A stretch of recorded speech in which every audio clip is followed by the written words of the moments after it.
Science permits no exceptions. Science permits no exceptions. Human psychology has gotten in many ways worse and worse, as far as I can tell.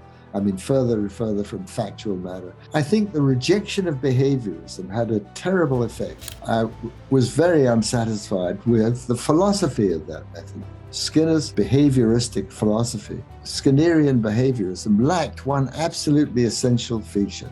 I don't know, you're probably familiar with behavioral economics and the groundbreaking experiments of Kahneman and Tversky. The rational thing to do, according to standard utility theory, would be to pick the 1200 choice, the probabilistic choice. People don't do that. They tend to go for the certainty. And there are a whole lot of experiments like this I can't immediately bring to mind. I mean, if now things like lived experience and standpoint epistemology, which you have your truth and I have my truth and so on, if these sorts of things are allowed to diffuse into science, that's the end of science, absolutely the end of science. Neuroscience, like all science, depends on faith. Right? It depends on things that people believe without being able to prove them. Science has a faith that nature is fixed, doesn't change from day to day, and so it has principles that are discoverable. And neuroscience has faith that the brain is the source of all behavior, all human behavior.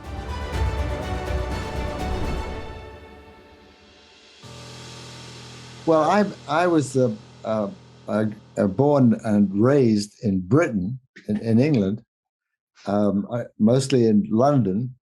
I was a child during the Second World War, and I remember the bombs and so on, and not with any great fear, but kind of interesting, see all that rubble. And I went to school in England, what's called a grammar school, which is a state school, highly selective state school. It was very good for poor kids. I was relatively poor. Went to college at University College London, and then in a sort of complicated way, wound up in the United States. I think partly because the United States was a seller's market, you might say, for academic talent at that time. It was relatively easy to get a research position there, much harder in England. So America is where I wound up. And I eventually wound up at Harvard. And as you know from your conversations with Charlie Catania, that was a short but very exciting time in the basement of the old building there, Memorial Hall, in the laboratory of B.F. Skinner. And I, as may have emerged from your previous discussions, Skinner was not actually doing experiments at that time, although he participated in the meetings, Pigeon Lab meetings, as they were called. Dick Herrnstein, R.J. Herrnstein, was my nominal advisor. But praise be, he didn't tell me what to do. I could do whatever I want, which was a wonderful thing in a PhD program. So I did not work on his matching law. Anyway, from there, I went to the University of Toronto. Again, it was a seller's market. I mean, people could easily get jobs. That's no longer true, long shot. So I was a young assistant professor at the University of Toronto. I thought the climate was terrible. It's very cold in the winter. The winters go on for a very long time. And my first landing spot in America had, in fact, been in Virginia. So I thought, well, South is pretty good, not bad. Let's get back to the South. So after 3 years, I took a job at Duke University, and that's where I've been more or less ever since, apart from year-away trips in Germany and time in Brazil and Australia and so on. But Duke has been my home. So that's my little history. The transition from Britain to America was very interesting and basically all positive for me. I'm just reading now, just for fun, really, a book by a man called Freeman Dyson. You've probably heard of him. Brilliant guy, another Brit. Really a genius. And he also wound up in America and had a pretty good time around the same time that I did, a few years earlier, maybe. But his history was very similar. Now we want to know about your career, but your experiments, what do you have investigate on, and the relationship between you and psychology. How do you start to do psychology, to study it, and how you went into science? Okay, well, I can give you a little bit of personal history. When I was an undergraduate at the University College London, what I really wanted to do was biology, but because of the British educational system, you couldn't do biology in college unless you had taken what's called the A-level exam in biology. And I had not taken it because my school did not have an A-level instructor, a biology instructor. So again, but via a rather circuitous route, I wound up in psychology. Well, I wanted to study animal psychology, is the closest I could get to biology. That was not possible. There was nobody interested in it. What I was confronted with was the standard between group experimental method with human subjects, or animal subjects for that matter, but human subjects at University College, as a way of doing psychology. And as a young undergraduate, I remember thinking or feeling that this was totally unsatisfactory. How can you learn anything about the psychology of individual humans by comparing groups?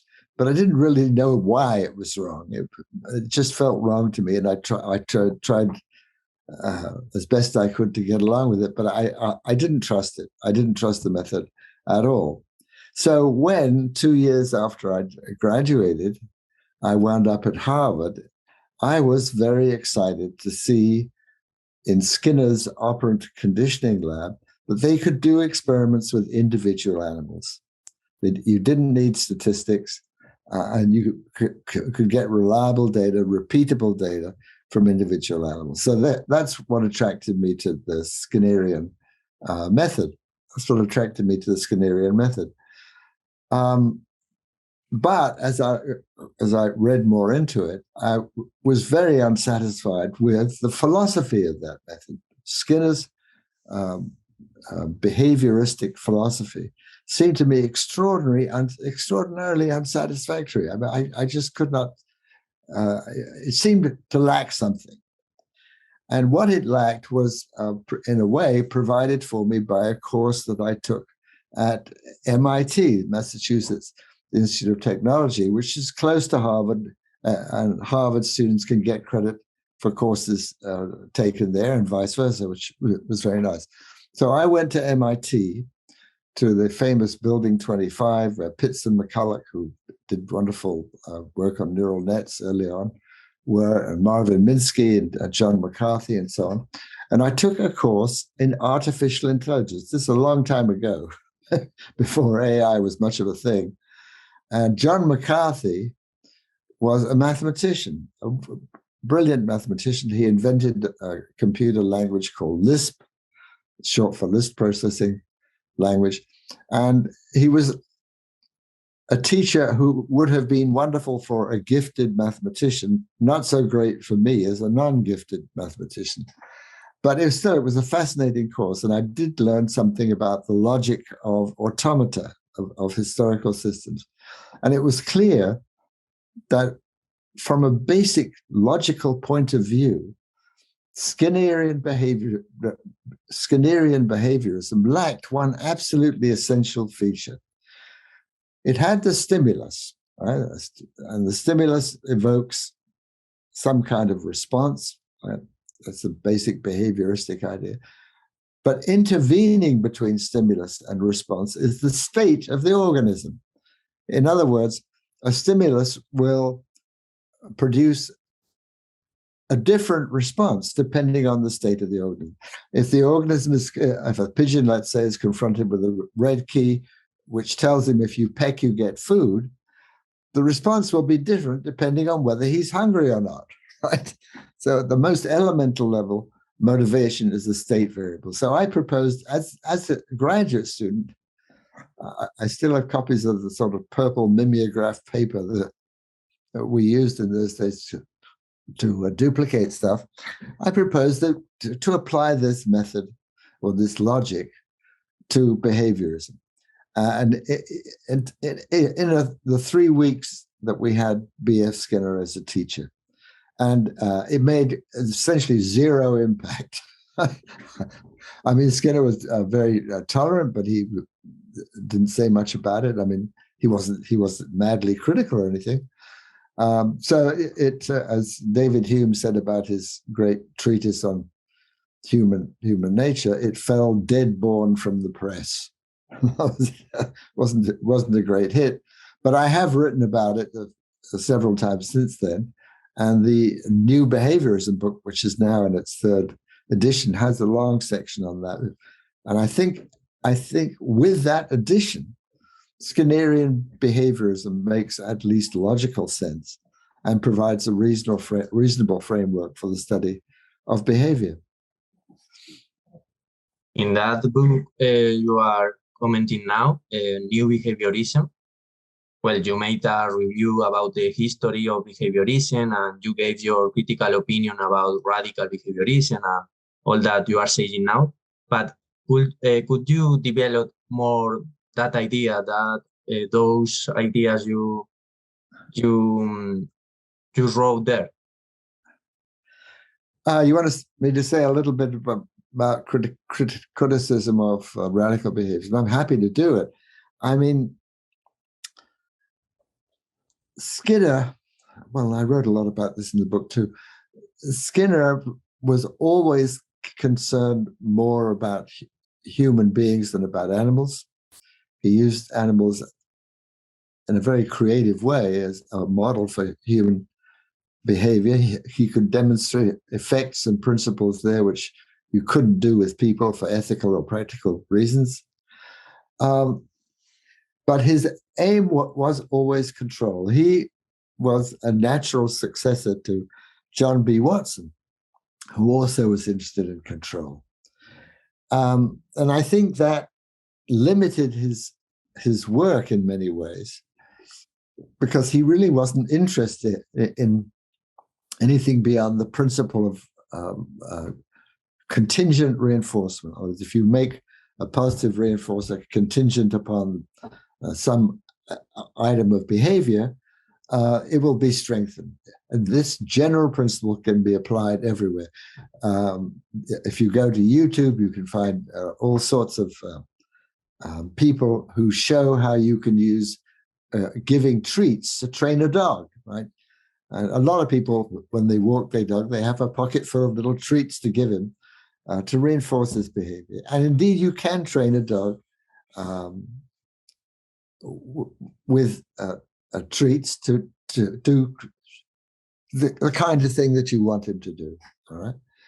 But that is not a universal principle at all. If you look, for example, at border collies, who are wonderful dogs, they are usually trained without any treats at all. You don't see the shepherd tossing out kibble or something to reinforce his dog for doing the right thing. The dog already comes equipped with much of what's needed to herd sheep, and all he has to learn is the commands of the shepherd, and he learns those through social reinforcement from the shepherd. The dog loves his boss, and vice versa, and that allows communication between them. And even dogs that are not as smart as collies, border collies, can be trained in that way. You don't need treats. So it's just a mistake it's a great, great mistake to use giving treats to a dog as a model for education or for all kinds of training. That's one thing I would say. Now, on the other side, Skinner contributed a wonderful idea to animal psychology, and that was his idea of emitted behavior. That was novel. That couldn't come out of Pavlov. And it was, at best, a tacit idea of other psychologists who had worked with animals. But Skinner's idea was that behavior is emitted in advance of reinforcement. You put an animal in a new situation, the animal will do a lot of different things. And you can select from those with this contingent reinforcement. It's not the only way I know now, but that was Skinner's way. You can select from this repertoire the one that you want. And I think the idea of an emitted repertoire is enormously, enormously useful. It hasn't been exploited as it should be, I think, but it's a wonderful idea. In the new behaviorism book, I try to give some illustrations of this, and actually one of the best illustrations was given by Richard Dawkins, the Oxford biologist and evolutionary fundamentalist, one might almost call him. But he talks about the experience of a boy, a schoolboy, at the public, that is to say private, the public school, Oundle is the name of the public school. And at that time, it had a famous headmaster. I'm blocking on the name of the headmaster, but he was headmaster for many years and had a terrific reputation as an educator. And the example that Dawkins gives is of a boy who was interested, I think, in metallurgy or something. Now, first of all, you can go to a lot of schools and not find a boy interested in metallurgy. I mean, it's a relatively intellectual endeavor, and this kid was...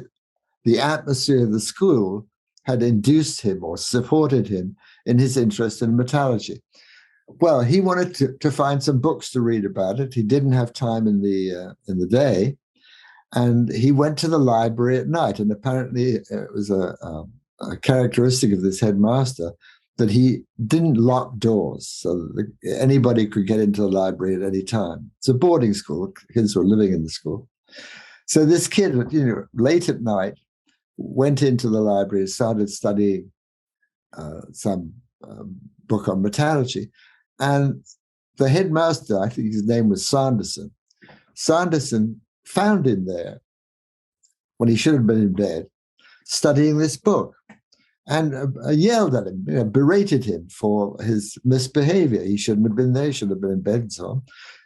But after he'd berated the boy, he said to him, well, we must find some way for you to get time to study this. In other words, he supported what the boy was doing, but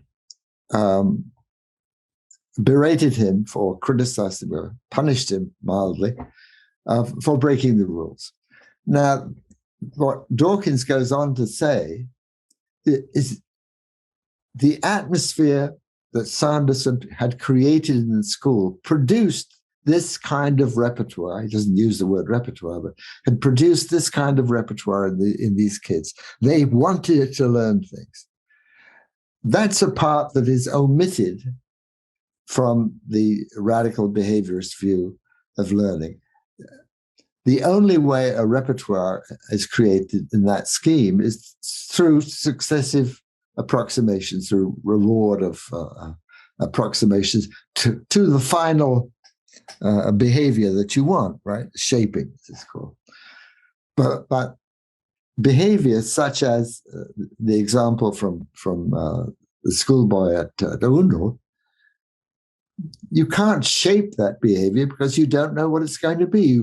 You're delighted to see that the boys in your school are interested in intellectual subjects, but you can't say in advance what those subjects will be. That's a property of the repertoire and the context in which the kid grows up. In other words, these are state variables, not response variables.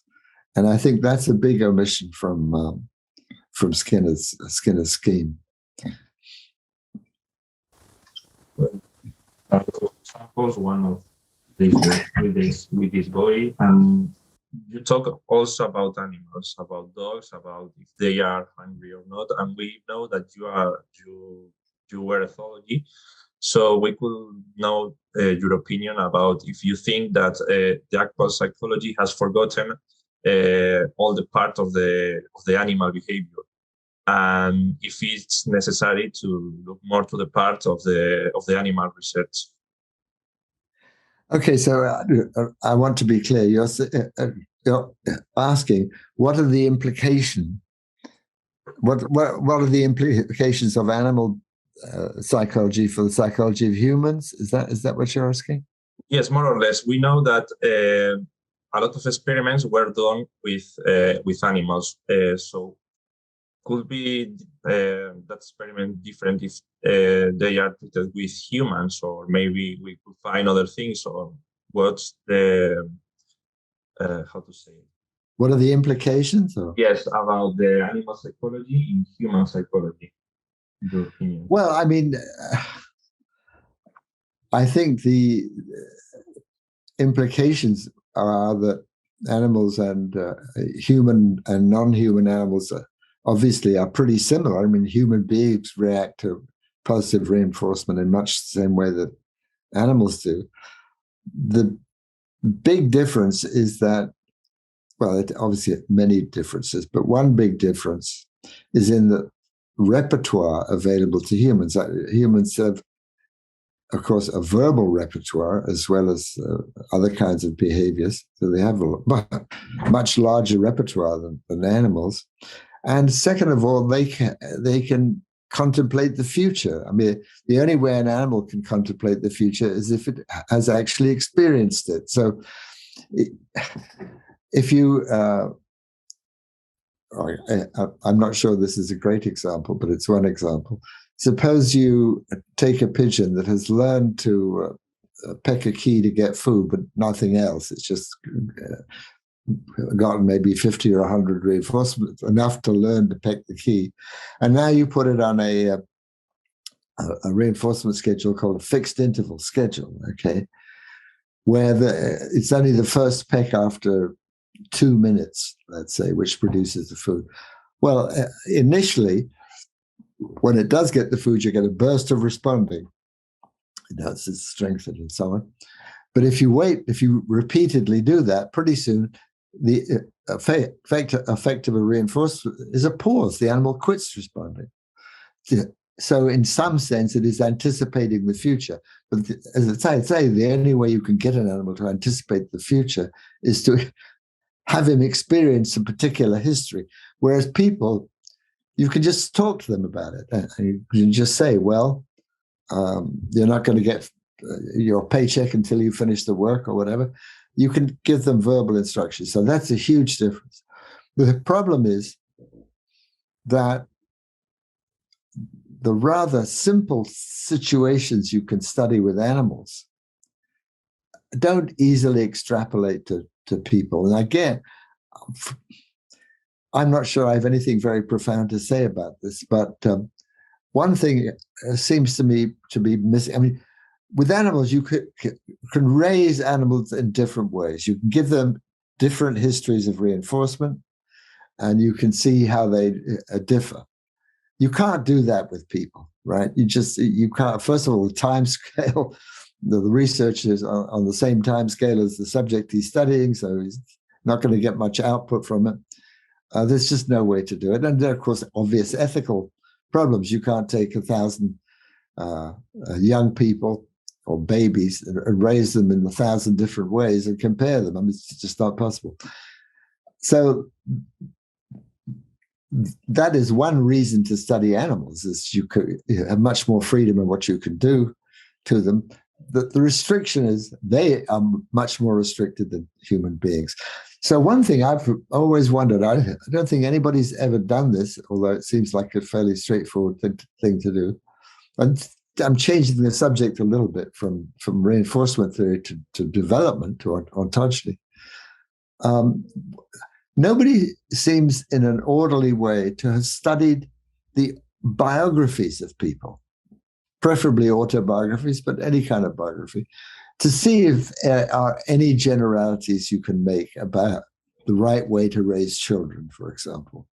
I mean, everybody's raised that you should love your children, give them security and so on and so on. But I must say, from reading biographies, that doesn't seem to be a universal characteristic of successful people. So it would be nice to see someone do it in an orderly way. Now, as for, I think I'm avoiding your question, which is, what is the relevance of animal psychology for human behavior? Well, I say one thing is it shows you how to do experiments properly, even if you can't always do them with human beings. Second of all, it will obviously help the physiology, brain physiology. It's been very slow progress in brain physiology, but where we can make progress by studying animals, and since they can be dissected and maltreated in various productive ways that you can't do with people. So those are two pretty obvious things. Beyond that,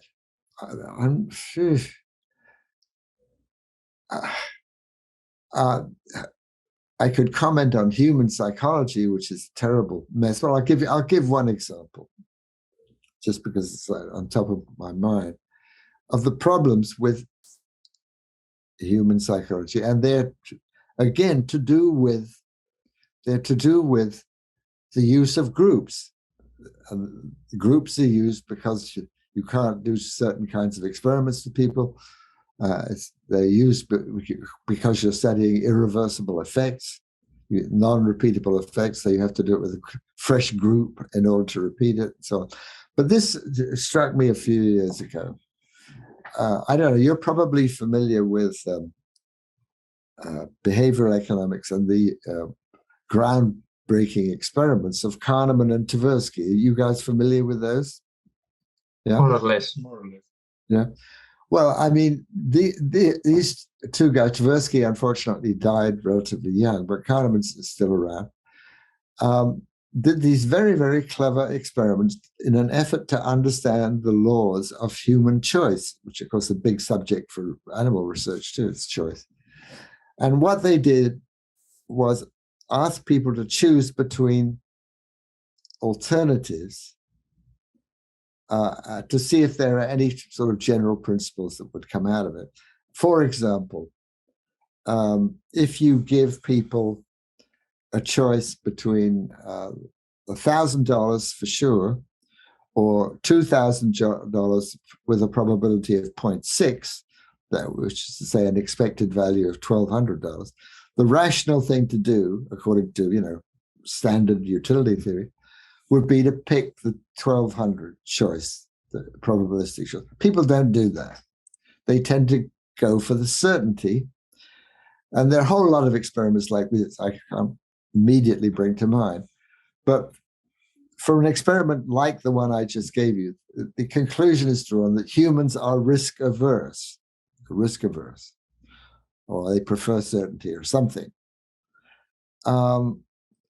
Does anything strike you as odd about this? Well, I'll leave that as a rhetorical question, and just mention that in that experiments with that choice, was it something like that choice, 60 or 70% of people are risk averse, 30 to 40% of people are not. They pick the rational one. So, but a group as a whole is statistically reliable and so on. So out of this came a whole list of biases that we are now told that human beings have. Confirmation biases, risk aversion. Wikipedia lists, like 100 of them or something. I can't remember, but a handful. But they're based on these experiments. Now, it occurred to me a while ago that this is absolutely bizarre, because what's being the object of study, the object of inquiry here, is not the individual human being, but the group. What's replicable here is the behavior of the group, not the behavior of the individual.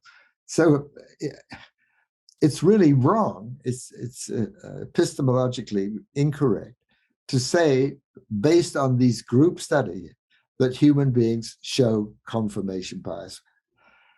It's just wrong, because the object of study is the group, not the individual. And the pronouncements that come out of these studies, the conclusions, always are at least heard by the audience as properties of individual human beings. And they're not. They're really not. And you can see the best argument against it by looking, in my case, one of my heroes is Claude Bernard, the father of experimental medicine, right? Wrote in the 19th century. And his mantra was, science permits no exceptions. Science permits no exceptions. And in this, all of these experiments show exceptions. So they're true of the group, they are not true of the individual. And when Bernard encountered similar problems, which he did in his work on the nervous system, he was usually able to find, if he found that a nerve has, in one set of experiments has one effect, and another set of experiments has another effect. When Bernard came to study such things, he found some third condition or conditions that gave him 100% result, not the mixed result. So, and in state A, the brain gives this result, in state B, it gives this result. And this, of course, is what Kahneman and Tversky should have done. They should have found why it is that they get a 60-40 or 70-30 split. But they never did, and they were not required to. And indeed, they got a Nobel Prize, or Kahneman did, for these very clever experiments. But in fact, they are fundamentally flawed as an account of individual humans, individual human behavior. And that's true of a lot of psychology, I mean, in addition to that, of course, you all know about the replication crisis. This was wonderfully pointed out by John Ioannidis, 2005 or something like a long time ago. And it's still going on. And to my knowledge, has not been really dealt with very adequately. So there are all sorts of problems with human psychology. And the way to look at it, I think, rather than in terms of generalities, is to find an example that you're interested in and to see what's good in it and what's bad in it. Some of the examples are very good. Psychology of perception, sensation. Some of the choice studies are very good. Others are little more than nonsense, really. When we did the dialogue between Chomsky and Catania, you wrote us with some comments about it. We would like to know if you can tell our audience all that comments you sent us in that occasion. I'm sorry, I didn't understand all of that. Try again. Okay. When we did the dialogue between Chomsky and Catania, right, you wrote us with some comments. If you can tell us now all that comments you wrote in that email. Oh, that was just detail, because I remembered. Yeah, I was afraid I'd upset Charlie, but we did resolve it. Yeah, I remembered. It must have been my second year at Harvard, which would have been, God, it seems so long ago, 1962, something like that, 1962. In those days, the graduate students, there were only half a dozen graduate students. It was called psychology, but it was really a department of experimental psychology. And there were just a small number of students. Charlie at that time was a postdoctoral fellow. And George Reynolds, who was one of my heroes, is a brilliant, brilliant young guy. He was an assistant professor, which is the lowest of the tenure track grades. Yeah, all I remember is that I was designated as the host for Chomsky. And Chomsky, I didn't work on verbal behavior. It wasn't something I was particularly interested in. But it's just an obligation that we had as graduate students to, take the guy around. I'm not sure that I don't think I even introduced him, but I sort of hosted him around, found him a cup of coffee and so on. And I remember doing that probably in 1962. And Charlie, who had graduated from Harvard, I think the year before I arrived, reported also hosting, excuse me, also hosting Chomsky. And I was puzzled because, I had done it. But then Charlie, and I'd thought of this too, Charlie quite correctly pointed out that Chomsky could have come twice in a period of 2 or 3 years. He was very eminent at that time and so on. So it may be quite natural to invite him earlier. I don't know. Memory at that span is not very reliable. I'm sure I was host, and I'm sure Charlie is sure of his memory too. But it may well be, in fact, that Chomsky was invited twice. Now, at that time, Chomsky wasn't the controversial figure that he is now. His work was mostly on language, not so much in politics and so on. But as the years went on, he became much more political, as you know, much more than he was then. And I think the whole world was much less political. I don't remember anybody caring much about politics in 1962. Of course, the Vietnam War came along later, and so somehow it didn't affect me. I wasn't involved in agitation about it. But that was a different atmosphere. Anyway, to answer your question, Chomsky may have been invited twice. I don't know. Okay.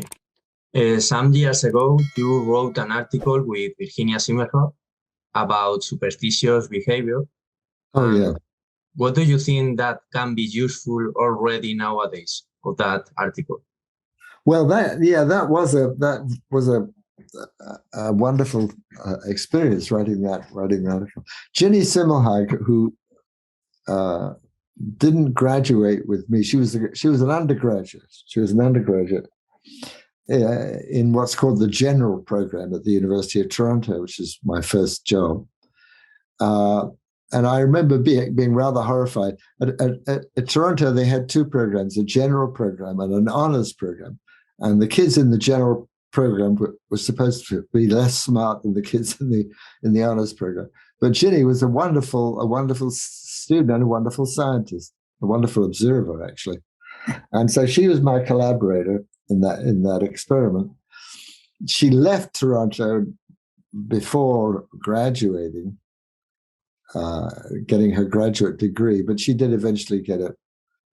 She left to be with her husband. That's what happened. Okay, well, that experiment arose in a very naive way, just to find a project for Ginny to do for her, I think, her master's thesis. And what the question raised was, the original Skinner superstition experiment involved exposing hungry pigeons to a fixed time schedule. That is, they would get free food at periodic intervals, 12 or 15 seconds or so. And the question we wondered was, that was a fixed interval schedule. Suppose we put pigeons on a variable time schedule. So they got free food, but at random intervals. Would you still get superstition?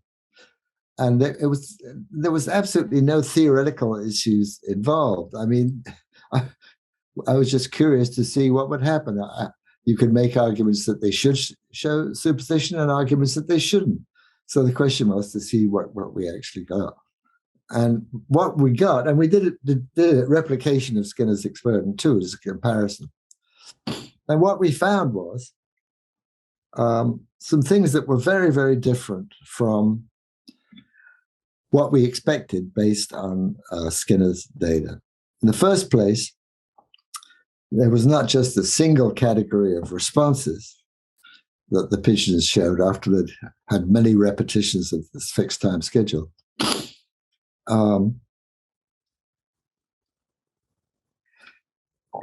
Excuse me, I seem to be sneezing.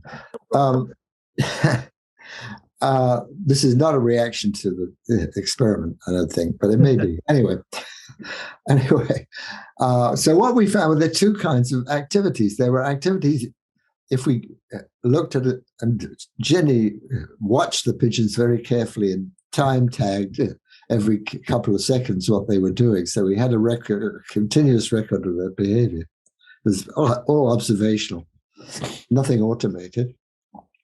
And what she found was that early in the interval, they showed a lot of very vigorous behavior. I've got photographs of these pigeons jumping at them up madly and so on. In the middle of the interval, very vigorous behavior, which they had not shown before. But at the end of the interval, as the time for food approached, they tended to peck something, peck the wall or peck something. So we went over these data and concluded that the behavior was not operant conditioning at all. It was not superstitious behavior. It wasn't superstitious for two reasons. One is the behavior that occurred at the end of the interval was not arbitrary, as Skinner had suggested. It wasn't a random selection from the repertoire. It was an instinctive type behavior, namely pecking. And second of all, a lot of the behavior occurred early in the interval, not contiguous with the reinforcements. So that couldn't be operant conditioning either. And out of this, we wrote a paper with a couple of paragraphs comparing the situation to a Darwinian variation selection situation.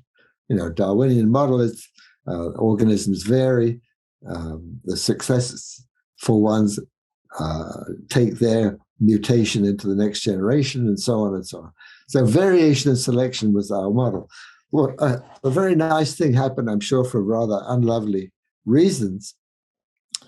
The paper was accepted by the Psychological Review, which was the most prestigious theoretical journal in psychology at that time, probably still is for all I know. But the editor was a man called George Mandler, who was actually a professor at Toronto, but not there that year. I think he was on leave or something. Anyway, he was the editor. And he did something I have literally never encountered from a journal before. He said, why don't you expand your argument? Why don't you make your discussion longer and go into this Darwinian argument? So the paper that was finally published was much longer than our original one. And the experimental part was almost trivial. It was a long theoretical paper on this Darwinian model of operant conditioning. So that's the history of the Simmelhag paper. As I say, she went off, I think, to the University in Newfoundland. My memory is fading. Anyway, she did get a PhD later and had a good career. Okay, so another topic. Which is your opinion about neuroscience, and how can we link neuroscience with behaviorism? Okay, neuroscience. Well, the slightly cynical thing to say about neuroscience is that they make a lot of very pretty pictures, nice colored pictures.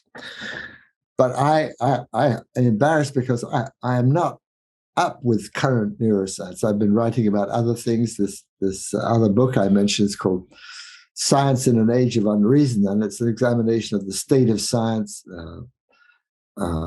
history of science, contentious issues like the weather and so on, climate. So I'm not really current with the state of neuroscience. I think we're at a very interesting juncture because the way in which those things that are uniquely human, like language, seem to be generated are undergoing a lot of scrutiny. I think I really do wonder what Chomsky, now, of course, at a very advanced age, I wonder what he would have to say about ChatGPT, right? You all know about ChatGPT, right? I mean, it generates some extraordinarily plausible chunks of language. It writes better than most undergraduates and so on. But it does it by being fed an enormous sample of human language. I mean, without the internet and chat GPT would not be possible. It approaches things in a way very different from the original AI. The original AI, the idea was to come up with a program or a set of algorithms that would learn, and that would be intelligence. Well, in a way, that's what's happened now. But what these programs learn is this huge corpus of language that's scraped from the internet. And the result is something which really does a pretty good job of imitating human language, but has no relationship that I'm aware of either to the Chomsky deep structure idea or to other neuroscientific views of language. So I think we're at a juncture. I think things that are going to change a lot in the next few years. We'll find out hopefully a lot more. But ultimately, I don't want to be overly profound, but I mean, the neuroscience, like all science, depends on faith, right? It depends on things that people believe without being able to prove them. Science has a faith that nature is fixed, doesn't change from day to day, and so it has principles that are discoverable. And neuroscience has faith that the brain is the source of all behavior, all human behavior. And that is a matter of faith. I'm happy to accept it as a working hypothesis. You can't study the brain unless you believe it's the source of something. And so we do. But how this works, I think it's going to turn out to be very hard to understand, very hard to understand. I'm not sure how it'll ever work out. So my comment on neuroscience is, well, keep at it, lads, but I have no idea where it's going. Well, you also wrote a book last year about science. So how do you see the landscape of scientific research today? Well, as I said in my book, which is Science in an Age of Unreason, I think science is in terrible shape, not because there's anything wrong with the idea of science, but because of the social structure. I mean, how shall I name the problems? The most obvious problem is that there are simply too many scientists. You know, there was a report in America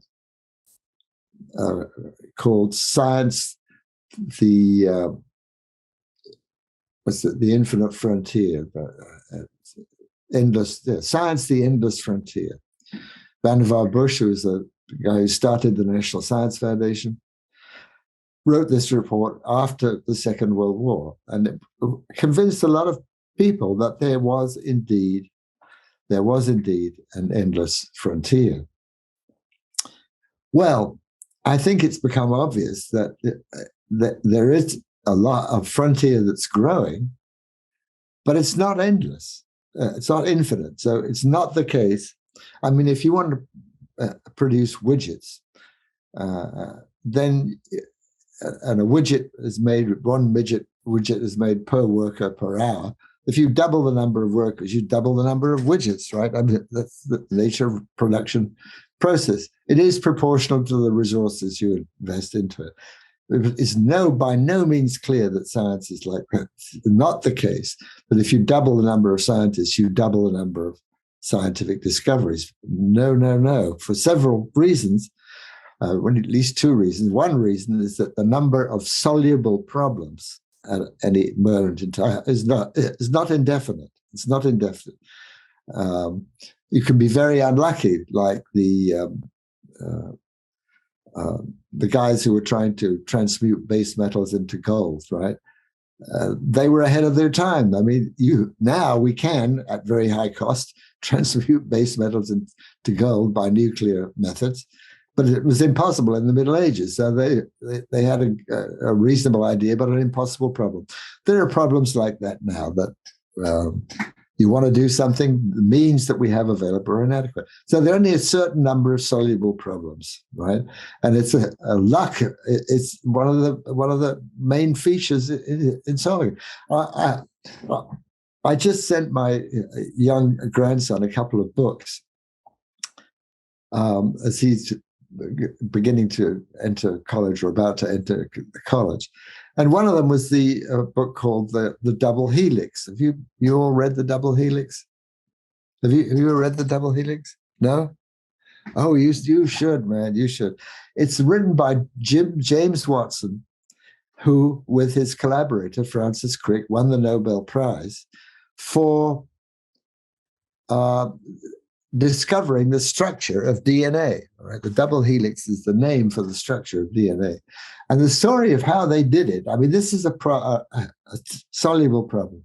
The story of how they did it, them under bad leads, the dependence upon certain techniques, a very good X-ray technique was essential to confirm their guesses, they were guesses, of the structure of this very, very complicated molecule. So it all came together for them, and they won a battle against Linus Pauling, who was at that time probably the best and most famous molecular biologist in the planet. He was working at Caltech, they were working at Cambridge in England. And to show how difficult the problem is, Pauling got it wrong. He came up with a solution that was wrong. This brilliant guy. So that was a soluble problem at that time. It would not have been a soluble problem 10 or 20 years earlier. They didn't have the X-ray techniques and so on. So there's a limited number of problems, and that limits, the number of scientists who can be usefully employed in science.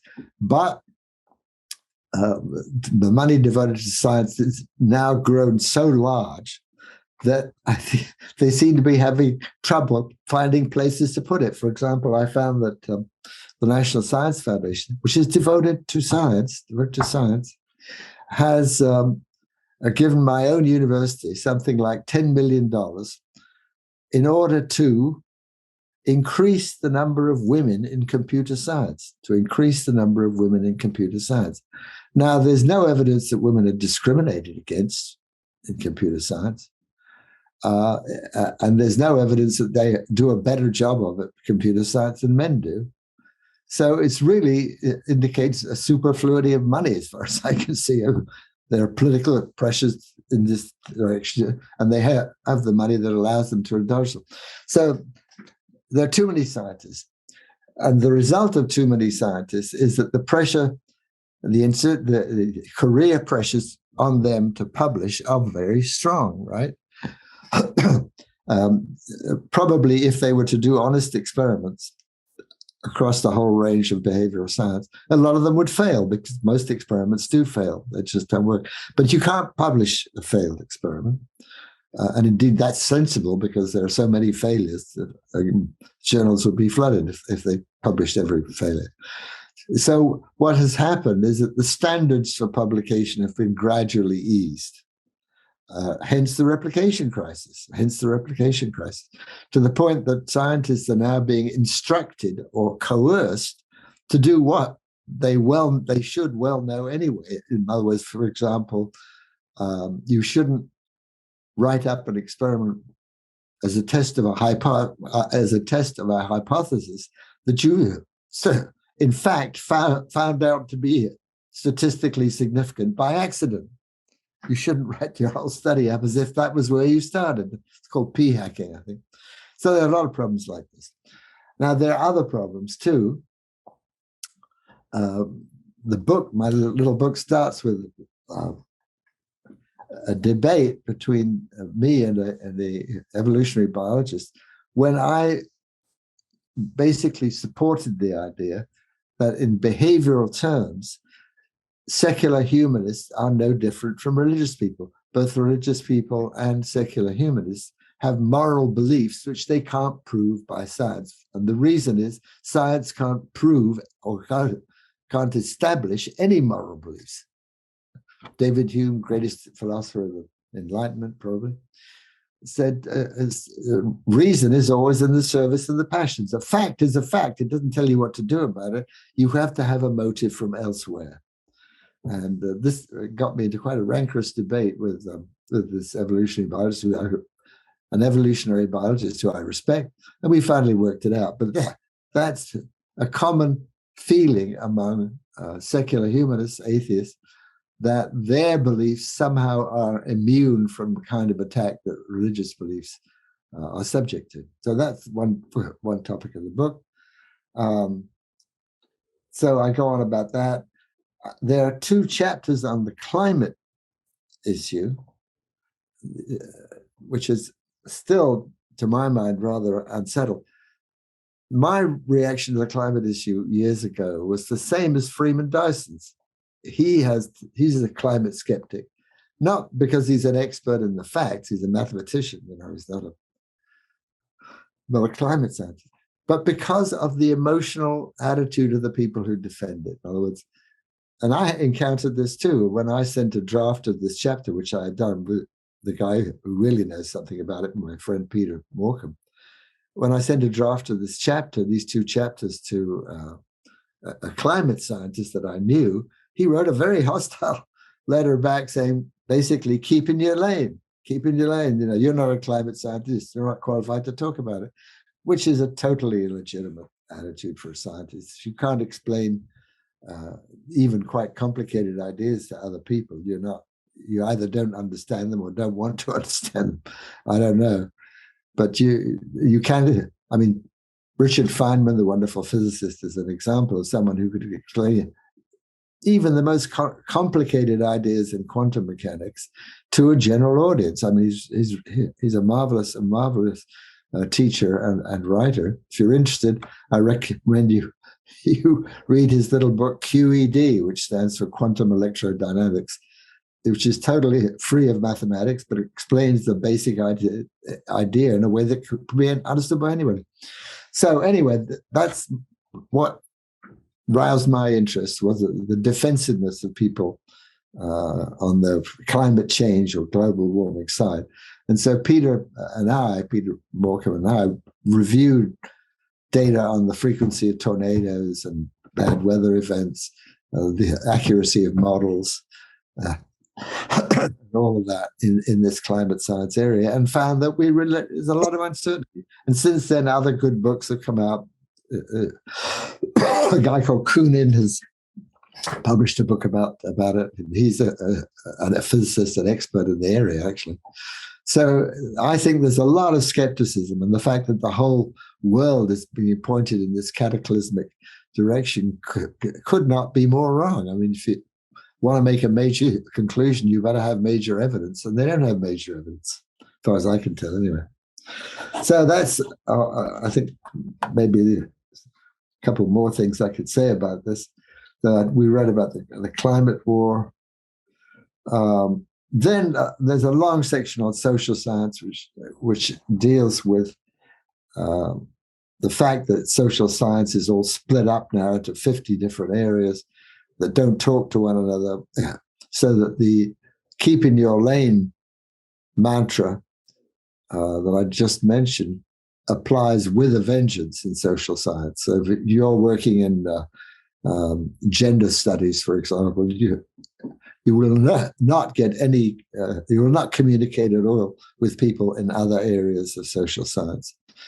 And as a result, these areas which are politically tinged, like racial science, sociology, gender sciences, so areas which are political, have political aspect to them, have become dominated by the politics and the sciences. So now we have Supreme Court Justice in the United States refusing to answer the question, what is a woman? That's a grotesque thing. We have the concept of systemic racism, which is unmeasurable and created really to avoid paying attention to the actual behavior of people, and so on and so on. So there's a long section on that, like a couple of 2 or 3 chapters on that. And then I think the last section of the book is on the history of science, which is something that's always interested me. And I review a bunch of books, some quite good, some not so good, some really awful. And the major, I'll give an example. One of the books is called Science in History. It's a famous book by a man called J.D. Bernal. J.D. Bernal. I don't know, you probably haven't heard of him, but he was very famous in the 40s and 50s as a crystallographer, a biological scientist interested in crystallography. He, for a while, gave a home to Rosalind Franklin, who was one of the key players in this DNA business. And as an incidental and amusing side note, I knew his son, Martin, in primary school. I briefly went to a communist primary school in England, and Martin Bernal did too. Martin became famous later for writing a book called Black Athena, which said that the Greeks were all black, basically. As you can imagine, this caused some controversy.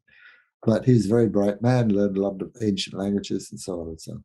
Anyway, so that's a good history of science by a man, Desmond Bernal, J.D. Bernal, who was an avowed communist. I mean, he thought Marx was absolutely a fact, as certain as experiments in physics and so on. But he was frank about his biases and wrote a very good book. On the other hand, there are books by some other people, a couple of them at Harvard in the history of science department, who don't seem to understand the science. I mean, how you can write about science while not understanding basically the science. I don't know. One lady, for example, was accusing a libertarian economist of being a tool of capitalism or something. And she didn't seem to understand that if a majority vote country, A is a kind of tyranny, the majority always wins, you know, it's a kind of tyrannical arrangement. And second, it's very unstable because if the majority always wins, they'll just vote to take the money from the rich minority. Why not, you know? So there are all sorts of needs for checks and balances and so on that this lady seemed to be unaware of. And that I'm afraid, is a trend in much of modern history of science. Anyway, that's as much as I think I need to say about that. Okay, so we are finishing, but I would like to know, how do you imagine the future of psychology?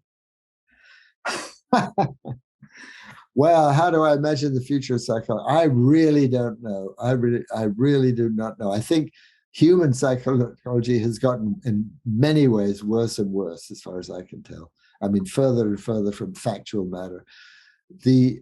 I think the rejection of behaviorism had a terrible effect because there were very many very true aspects to behaviorism.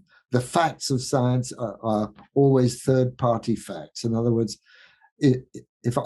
something like my lived experience, which is a major ingredient of some modern psychology and a lot of politics, my lived experience is not a scientific fact because you have no access to it. All you have access to is my statement about it, which is perfectly fine. You can take my statement as a scientific fact, but the experience itself is mine. And so people are perfectly happy with this now because everybody knows that behavior is discredited. Well, it hasn't been discredited. Aspects of it are certainly incomplete. I mean, I think Skinner's scheme was irretrievably weakened by his failure to recognize the reality of internal state, okay, as a necessary ingredient of any psychological description. But they've, as the English expression goes, they've thrown the baby out with the bathwater. I mean, if now things like lived experience and standpoint epistemology, which, you have your truth and I have my truth and so on, if these sorts of things are allowed to diffuse into science, that's the end of science, absolutely the end of science. So I'm not very hopeful of the future of psychology. But on the other side, I have to say, I'm not as up to date with it as I should. I've been writing about other things in recent years, and I'm open to the suggestion that there are developments I don't know about and I should be more excited about. Maybe you guys know what they are. maybe. We have to thank you for being here with us in this interview. It's a complete honor. And thank you for giving us your time to interview you and for all your responses. So we hope to see you again, and we have to send you a big hug and say thanks for this interview. Well, listen, it's fun to talk to you guys. And where are you physically? What town are you in? We are from Segovia. It's near Segovia. Okay. Mm-hmm. Okay, great. Do you know Segovia? No, I've been to Portugal and south of Spain, but never to Segovia. Yes, it's a very little city. Well, it's a beautiful city. I know. I'd love to see the wonderful cathedral in Barcelona too. I've never seen that. Mm-hmm. Well, you are invited to want to visit Spain again. To see you. Well, I'm too old to travel much, but fun to talk with you. Great to talk with you guys, and good luck in your project. Take care. Thank you very much. Thank you. Best. See you soon. Gracias por ver este vídeo, os dejamos por aquí un enlace a nuestra última formación y por aquí algunos vídeos que os pueden resultar de interés. Si estáis buscando ayuda psicológica, también podéis mirar en la descripción del vídeo, donde encontraréis nuestra web y podréis solicitar asistencia terapéutica de un profesional confiable y que os ofrecerá ayuda psicológica basada en evidencia científica.